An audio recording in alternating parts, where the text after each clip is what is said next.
తదనంతరం వృషభ రాశి కృత్తిక 2, 3, 4 పాదాలు, రోహిణి 1, 2, 3, 4 పాదాలు, మృగశిర 1, 2 పాదాలు వృషభ రాశి అవుతుంది. ఈ వృషభ రాశిలో రవి ఉన్నాడు, అంటే సూర్యుడు. ఈ రవి ఉండటం వల్ల ధైర్య సాహసాలు ఎక్కువ ఉంటాయి. ఈ వారం ప్రతి పని కూడా విజయవంతంగా చేయగలుగుతారు.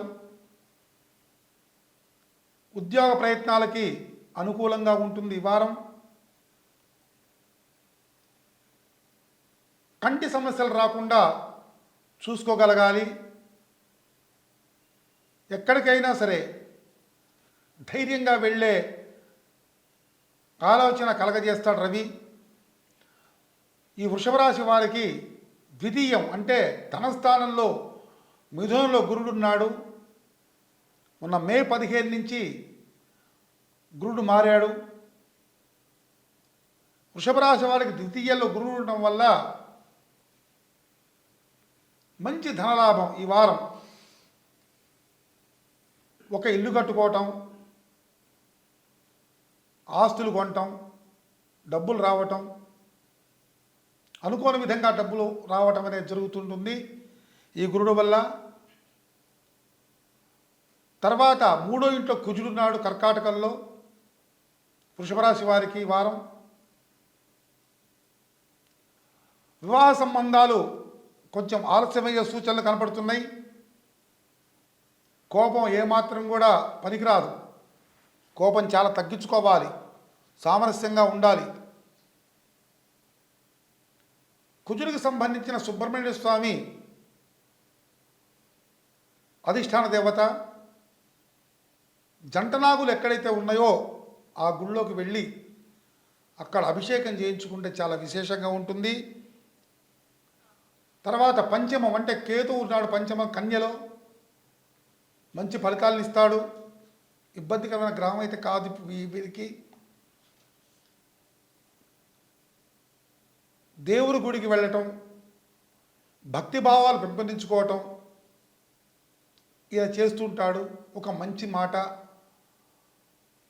ఒక భక్తిపరంగా ఇలా ఉంటుంటాడు కేతువు. తర్వాత అష్టమంలో చంద్రుడు ఉన్నాడు. జలుబు చేయటం, శ్వాసకోశ వ్యాధులు పెద్దగా పట్టించుకోకర్లేదు, కానీ కొంచెం చల్ల నీళ్లు తాగటం, ఐస్ క్రీములు అలాంటివి తినటం మానేయాలి. తర్వాత ఏకాదశంలో రాహువు, శుక్రుడు, శని ఉన్నారు. వృషభ రాశి వారికి మంచి యోగమైన కాలం. ఈ వృషభ రాశి వారు ఎటువంటి ఇబ్బందులు పడాల్సిన పని లేదు. మంచి పీరియడ్ నడుస్తుంది. ఈ శని వల్ల ఎటువంటి ఇబ్బంది లేదు వీళ్ళకి. రాహు వల్ల లేదు, శుక్రుడు వల్ల లేదు, రాహు గ్రహం వల్ల లేదు, గురుడు వల్ల కూడా లేదు. పట్టిందల్లా బంగారం అన్నట్టుగా ఉంటుంది వృషభ రాశి వారికి. ఇప్పుడు ఈ వృషభ రాశి వారికి ఎటువంటి పరిహారాలు చేసుకోవచ్చు గురుగారు? వృషభ రాశి వాళ్ళకి ప్రత్యేకంగా పరిహారాలంటూ ఏం లేవండి. ఈ ప్రతి పనిలో కూడా ఎటువంటి ఆటంకాలు ఉండవు. గురుడు చక్కగా ఉన్నాడు, శని బాగున్నాడు. ఒక్క చంద్రుడు మాత్రమే కొద్దిగా ఇబ్బందిగా ఉన్నాడు. కొద్దిగా అది పెద్దగా పట్టించుకోవాల్సిన అవసరం లేదు. సోమవారం నాడు నవగ్రహాల గుళ్ళోకి వెళ్ళి చంద్రుడికి పాలాభిషేకం చేస్తే సరిపోతుంది.